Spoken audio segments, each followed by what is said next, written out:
And we are recording Denver Broncos Mile High. No bullshit. I'm just tired of listening to garbage out there. It's driving me crazy. So Colby, we're throwing this together real quick. You're in your car. I'm in between softball games. So anyway, we have New England coming up, and I'm going to get into something besides New England just really quick. Is all this talk that's going on? I've been putting videos together showing reality as opposed to conjecture, and I'm trying to put a quality product out there. And I'm hearing things like the Broncos, and this is from Mike List, Denver Broncos. I call it state-sponsored. He knows he can't say anything that's real because they'll lock him out of the building. So, excuse me. Sorry about that. I just spent a day out on the golf course, but doing work. Anyway, he's saying that the Broncos just have to completely stop free agency. And then I'm listening to that nonsense, and tell Tampa Bay that, by the way. And I'm coming home from work listening to how great pickup is Jarrell Casey. It's Jarrell, right? Yeah. Jarrell Casey was. I got to put up with this nonsense. I mean, this is what passes for, and they're getting paid for this. They're getting paid for this stuff. I'm breaking down footage. I'm trying to show, but I do want to say one thing. I know I'm hitting some things rather quickly, but the guy that's with DMAC, the offensive lineman, Tyler Columbus, yes. I'm sorry. He was evaluating Cushenberry and said he seems to be top heavy. He says he's not low to center, and I'm maybe that can get worked out of him. So anyway, that's the kind of stuff that's been being said out there. My take with what's going on in New England is Belichick knows he has to run the ball. He knows he's going to have to run the ball. Unfortunately for him, he's hitting a team that's more apt to stop the run than a lot of the other teams. So, but what's going in Belichick's favor is in pass blocking. He knows that his line can form a pocket around the quarterback, be it not the greatest quarterback, but they can at least get a pocket. The defense maybe I don't know, is it a step down from Kansas City's defense up front? You tell me. So if they have more time to throw the ball, they're going to look a lot better.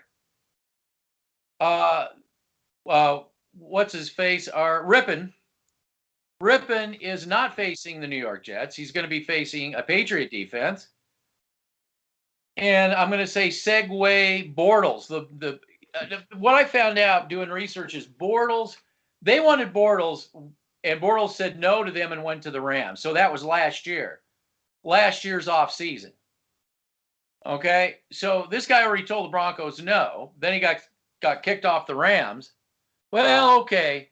And I know they're salivating, thinking that now we got our backup. So I'm just kind of throwing some things out there. Go ahead. I'm going to touch on the point that you started off with the video of Sports Talk Radio. Mike Kliss is an idiot. I don't believe in anything that comes out of that guy's mouth because he's just a mouthpiece from LA, and that's why he's not getting kicked out. He's not getting locked out of the building. Yeah, they're not letting me in there. Oh. No. And then, like you've been saying, how we don't get paid for this. If you want to hear crap, go watch Mile High Huddle and all these other sports media, 104 minutes. Go watch that, because I'm not going to continue to talk to people that can't understand what we're putting out, which is realism, which is footage, which is we're telling you where the weaknesses of this team is. And if you want to hear about, we need a quarterback that's going to sprinkle fairy dust on this team and turn this team to a 13-3 Super Bowl caliber team, go listen to that, because I'm not going to continue to. I'm not going to continue to waste my time at Bronco fans that just don't want to hear the truth and realism, because we're not getting paid to do this. That being said, going to the Patriot game, like you said, they're going to run the football on us. And Mike Brissell just got a 3-year extension. Congratulations to Mike Brissell, because I think he's a really good player. Not a great pass rusher, but a good run defender. So did Purcell opt out this season? No, he's playing this year. Okay, I thought he was on the opt-out list. No, he's not on the opt-out list. Okay. I think with Belichick, on the offensive side of the football, then I'll go quickly to the defensive side. On the offensive side of the football, Brian Hoyer is like your Brett Rypien. He's nothing special. He's been in the New England system for a very long time. If they can't run the football on us, look for them to do a lot of halfback swing passes, a lot of short and intermediate passes, a lot of slants, like the Buccaneers did with us. They did a lot of those quick slants, a lot of those get the ball out quick, but then they realized that we can't pass rush, so they just sat back there and received the ball deep. I'm not going to underestimate this offensive line for the Patriots? For the Patriots, yes, because we can't pass rush whatsoever. We have no pass rush up the middle, so Belichick is going to figure out a way to do this. And then going to the defensive side of the football, they don't have the greatest defensive line like they used to, where they can do a lot of stunts. But look for Belichick to do that, because Rypien and Glasgow struggle with stunts, especially blitz stunts, blitz packages that have stunts. Their corners are very good. Stephon Gilmore is an all-pro corner, won Defensive Player of the Year last year. He's going to shut down whoever our number one receiver is, and that's probably Tim Patrick. So they're going to have to get Judy involved early and often in this game. I think that you can run the football on this Patriots defense. Their secondary and linebacker core is nothing to joke around with the Patriots. I was going to say linebacking core. Yep. Linebacking core. Yep. Dante Hightower opted out, so he's not playing this year. They do have a guy named Bentley who they have. I don't know his first name, but themed player. Watch out for him in the run game. They're going to have to get Melvin Gordon involved. I wasn't a big fan of the Melvin Gordon signing to begin with. Didn't like that at all. Hopefully Philip Lindsay's playing this game. I haven't heard anything if he's going to play this game at all. But Pat Shurmur, you're going to have to – this is going to be a chess piece game for Belichick and Pat Shurmur. I think Vic Fangio's defense will be able to contain this offense because they don't really have anything special to We're losing you. You must be out of range. So I was going to ask you if you're going to have to. Can you hear me?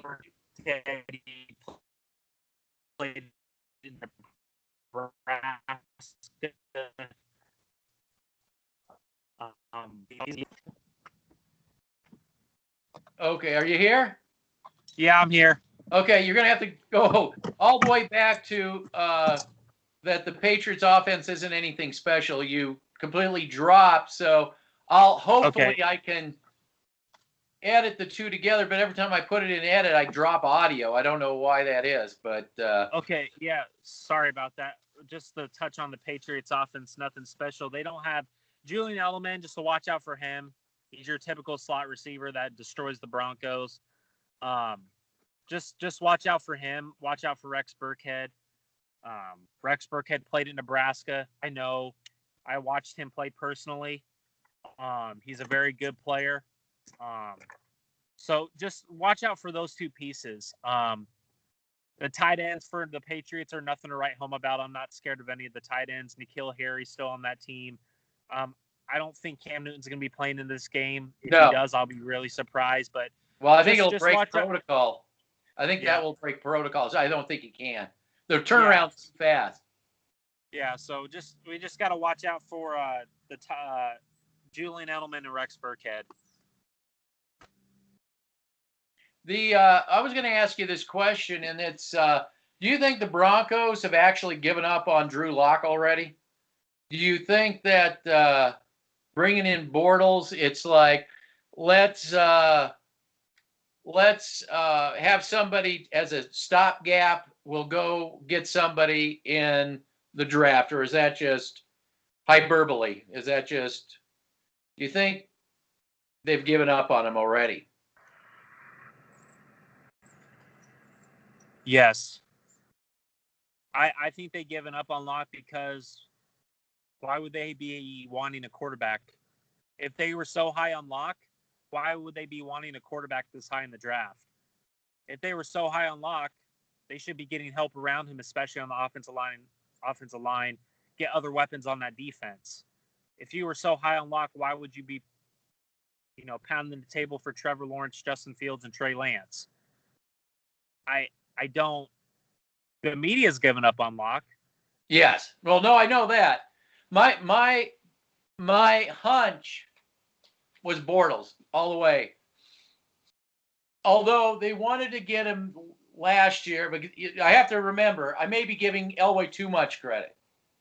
I may be giving it, for thinking ahead and, stopgap, and I don't think he thinks that much. So maybe he just wanted this guy, and stupidly, because start that quarterback controversy. Well, and maybe a quarterback controversy would save him from having to be, situated with Locke, and he can move on. It gives him that chess piece. You know what I'm saying? So I go back to what you said. If he was so committed, I don't see why Driscoll or Rypien can't be a backup. I mean, we're talking backup here, the relief pitcher or the closer, whatever, the closer. Why we can't go that route? Why we have to get this quarterback controversy thing, even a hint of it. And if this goes into quarterback controversy, we know who's saying this first. It's nowhere else, but we know who's saying this first. Yeah, you can kind of see the landscape ahead over here. That's why we do what we do. For sure, we're not getting paid to do this, and we're not getting paid to do it either. I know, and which makes it good too, which makes it better. Because you're right most of the time, and I'm right. Well, we can say what we want to say. We don't have to worry about anything. Exactly. I mean, I don't care about subscribers, especially if they're all agreeing with each other. Rypien is starting. Agreed. I'm just tired of that crap. And so you think the Broncos giving up on Locke too? There's a hint of that, or it's a what you call an escape hatch. They at least put together an escape hatch. But I don't know if I could quite go to giving up yet, but they definitely have their escape hatch. They put in an escape route. The reason I say that for the whole Drew Lock thing, the reason I think they've given up is, number one, when you brought up Bortles, I think that's a very valuable reason they have given up on Lock. The media's already clamoring for Trevor Lawrence. They think he's the savior. But also, I don't know. I think that Vic Fangio is high on Drew Lock. Me personally speaking, I think Vic Fangio is high on Drew Lock. But is Pat Shurmur high on Drew Lock? I think there was more bullshit with that than reality. I think we're both. I think I was wrong on that because he wanted Haskins. That's from. I mean, I went through all the New York media, but why they were just leading up to that draft, and he was spending a lot of time with Haskins. it was all Haskins, and then they did the Darnold, and that's where the clash came in for Shermer. Yeah. And I'm not going to answer this. Just let me silence this. Okay. Okay. And at any rate, Haskins. So the media here, the HUD, all these. He wanted Drew Lock. He wanted Drew Lock. No, he never wanted Drew Lock. I said that. I brought up articles, and I linked to them. Here's where they're talking about Haskins. Now, were they looking at Drew Lock? I'm sure they were looking at Drew Lock. I mean, they for sure were looking at him. Possibly. I don't know. Maybe they would have taken Lock if it had been Shermer, if Haskins was not available, or if they hadn't taken Darnold or whatever. Maybe in that situation they would have taken Lock. That may be, but Haskins was his number one choice. Yeah. Yeah, and that's why, would the Redskins even take another quarterback? What has Haskins done lately? I don't know. Yeah, exactly. I heard that they're going to bench him. I've been hearing from the Redskins message boards that I've been looking at. They're already pining for his head. So it's just a matter of. And it's probably not his fault. It's not, because look at the Redskins. There's nothing. They're just like the Broncos. They don't have anything to surround that young quarterback with. We don't have anything that can surround this quarterback. They don't have a good offensive line. We don't have a good offensive line. And me and you've been saying that for weeks now. Yeah. No. And I want to go talk to you about Shermer here. When I was breaking down that highlight film that the NFL, that one play just really bothered me, because at first I thought, is our offensive line that stupid? Oh, wait a minute. This was the play. The play was, it was a dual receiver set. And I actually think it was a tight end that went, but Reisner went. They were pulling to block. Royce Freeman. Yeah, it's 101. It's 101 that your receiver comes down this parallel to the sideline. That way he gets behind those blockers, or at least the coverage has to go around, or and then they can, what I'm saying, that it obstructs. The obstruction is there. He goes and comes back, and his defender, there's nobody to block him. He's already there anyway. So Rypien totally did not get that play. That was obvious. He didn't even look that way. He didn't realize that was the play. The play was, to the north of him, that way. And he threw to the check down, because they had to let the defenders through to make those blocks. Mm-hmm. So he didn't even bother to look that way.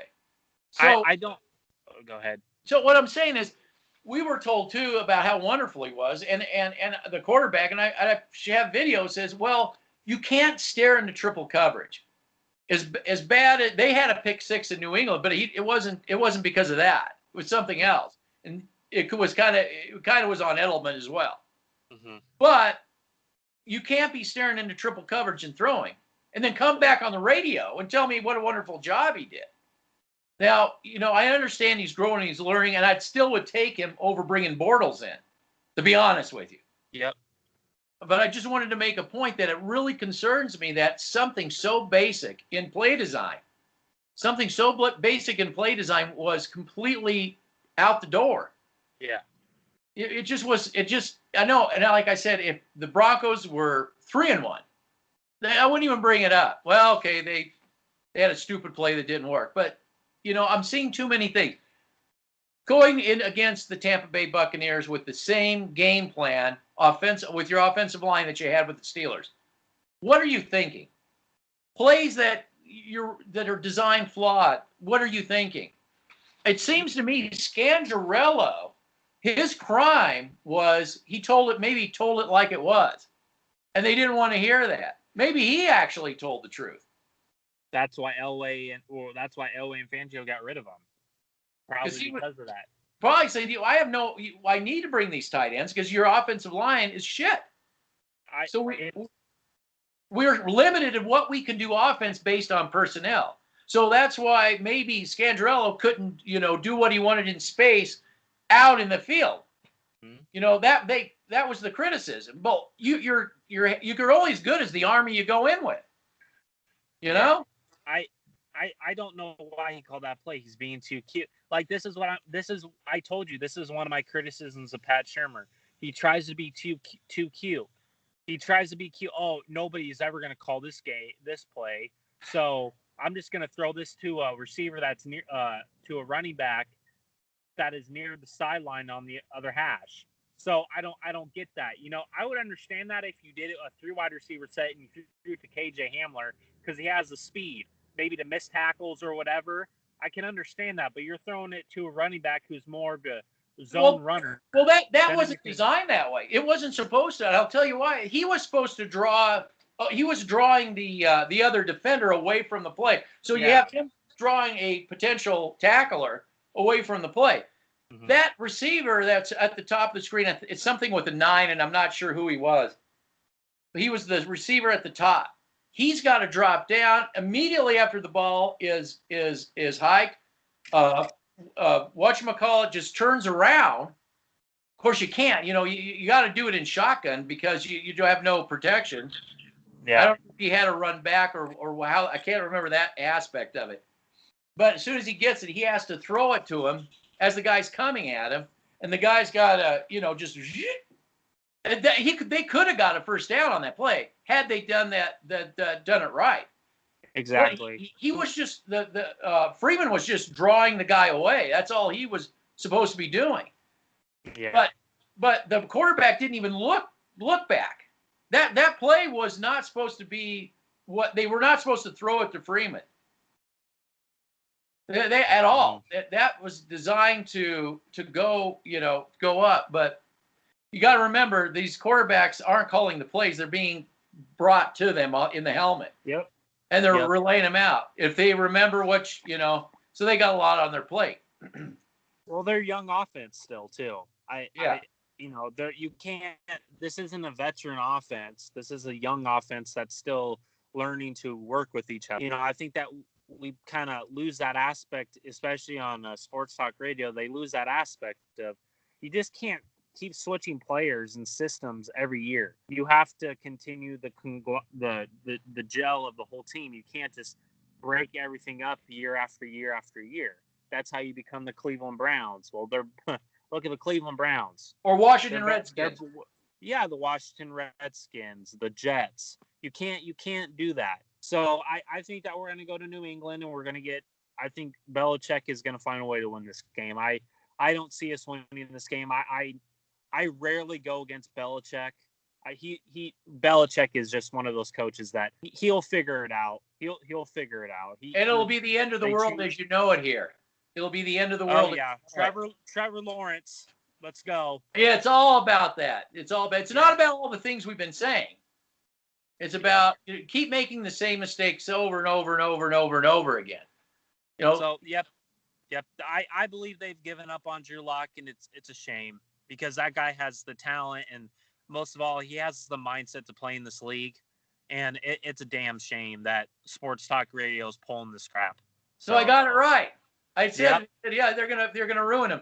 That's what I said. This is why when they brought Case Keesum in, Case Keesum, John Elway reference, yeah. I said, you know what? I said they're gonna wreck him. He's gonna go play for Musgrave, who doesn't. Carr didn't play in any system they had in Minnesota. They're the two complete different systems. I said, why are they getting this guy in Minnesota who doesn't play their system? I just was, and that's when I said I gotta put this on record somewhere. Where do I go? I gotta say that Keesum isn't going to work out. Yeah, it's not going to happen, and they're going to run him out of town as soon as they can. Yeah, because I'm trying to think who runs the same type of Minnesota system. If you'd have brought him to any team that ran that type of system, then you could say, you know what, Keatum would be a good pick because we can build around him. Or maybe San Francisco would be a good example of that. San Francisco. So he goes to San Francisco, and then then San Francisco gets their quarterback in the draft that is system friendly to what they're doing. Whatever. Then they take. He gets because they're building the defensive line, offensive line, receivers. They're spending the money on all the building blocks. Then you get this guy. Oh, then he's like the best. Oh, yeah, you got him from college. Who would have known this guy was so good? Look at him go. Wow, we got to go out and get a new quarterback, if that's all it takes. Yeah, it's a shame. It's a damn shame. Yeah, I know. No, I wanted this guy to get a chance, and I didn't even. I said I didn't want Locke because basically I thought he was too erratic. He was too undisciplined. But he seems to come in and say, I may know that. He comes in to me and says, I know that I'm trying to get myself settled down. I'm trying to get my footwork worked on. Okay, well now that's different. You're admitting that you need to do work. You're not coming in, I got an arm and I was drafted, and all this stuff. Well, I'll take that guy any day. Then I thought, yeah, well now I'm on board, because up here, it's all up here. He's working it out up here. That's the How many quarterbacks can do that? Most of it's all ego. Coming in egos and expectations and wrong systems. That's a mark of a good quarterback, in my opinion. If he understands his weaknesses and he's working on that. Yes. Yeah, and people just don't realize how precious that is. I recognize that right off the bat. They just want the golden boy, Trevor Lawrence and Justin Fields and all these guys that, they're going to ruin them. I'm going to put this on record. If they get Trevor Lawrence and Justin Fields, they're going to ruin them. Yeah. Well, they'll never. I don't think they're going to get. I don't think they're going to get Lawrence. No, I don't think that's going to happen. If they get Fields or Lance or whatever, they're going to ruin them, and I'm going to put that on record. And the whole Lloyd Cushenberry, I'm gonna make this point really quick. Tyler Columbus is talking about Lloyd Cushenberry and all that. I'm not gonna judge a rookie. Do they realize how hard a center? Do they realize how difficult it is to be a center? It is difficult. He didn't say difficult. Yeah, he didn't say he was writing him off. He just said that these techniques have to be coached out of him. But who's coaching that? Yes, that's what I'm saying. What the hell's going on? And here's the other thing. I was thinking we should do a video on something you had said. Did the Denver Broncos sacrifice rebuilding their offensive line just to get one guy? Because somebody's ego had to be stroked that this one guy, I got it right. I'm telling you, I got it right. They spent so much time and effort on one guy. The rest of the offensive line suffered for it. Yeah, we should do a video on that sometime, yeah. Yeah, I mean, I don't get it. I just don't get it. No. All right. Anything else? No, just, like we both said for this Patriots game, we're not, in my opinion, we're going to lose this game. There's strengths and weaknesses in this game that are going to show. And I think the weaknesses are going to outweigh the strengths for the Broncos in this game, in my opinion. That sounds logical to me. That sounds like, because you're going up to Foxboro, first of all, and they're figuring, okay, well, we just called Kansas City. Let's just pack it up. Yep. We'll call this a loss, take our lumps, go back to New England. We got Denver. So at least we can salvage this before our starter can come back. We can get this thing ramped back up again. So we just got to settle down. And I'm sure it's going to be base football, That's what Belichick likes to do. Yeah. So what Denver's defense versus the New England's defense, how do you rank it? The two defenses. I'll give the Patriots defense an edge. I know they edge. Call it an edge. Yeah, I would give the Patriots linebacking and secondary. Yeah, because you say their front. They don't have the front. They don't have the front that showed against Kansas City. But the reason I give it the edge is because it's a Bill Belichick defense, and I love the way Belichick runs his defenses. I've seen it for a long time since I've been able to watch football and watch tape. They have the corners and they have the linebackers to cover these receivers. And Stephon Gilmore, nobody really talks about him. That guy's a heck of a corner. That guy is a heck of a corner. Well, do you see linebackers coming through the AB gaps? Yes. Yeah, okay, because they haven't figured that one out yet either. I showed that on video. No, look at the Jets. They had success doing that. Exactly. Nobody's talking about that on sports talk radio. No, but I'm showing video. They're ignoring it. Yeah. Yep. So. And Gordon's another thing here. I was thinking about, the counter arguments to Gordon. They'll say, well, Philip Lindsay got injured and he's doing 4.0. But it only comes down to that price tag. Yeah. Could have they got anybody in free agency to do four and not fumble the ball? And let's put that, because he fumbled the game away with the Titans. So, somebody who's not fumbleitis like Gordon, without the price tag, and can still get 4 yards a carry. Was there anybody out there at least could have got 4? And my other thing is, where did Gordon translate to wins? Where's the translation to wins by all this money you paid Gordon? You know who he reminds me of real quick, and then I have to go. I gotta go do something. Sorry to cut it short. No, that's fine. That's fine. But I want to end on this. Melvin Gordon reminds me a lot of Willis McGahee. That dude was a fumbling machine, and we brought him in. Willis McGahee. Yeah. Remember him? Yeah. That's who Melvin Gordon reminds me of a lot of. His another free agent pickup there. Yeah. Well, an expensive McGahee. Yep. Yeah. Very much so. And the Chargers were right not to pay him and get rid of him. Let Denver worry about it. Yeah. Yeah, exactly. All right, I'll let you go. We'll see how the game goes. We got a good synopsis here on the thing. All right. All right. Take care. Have a good one. You too. too. Bye-bye.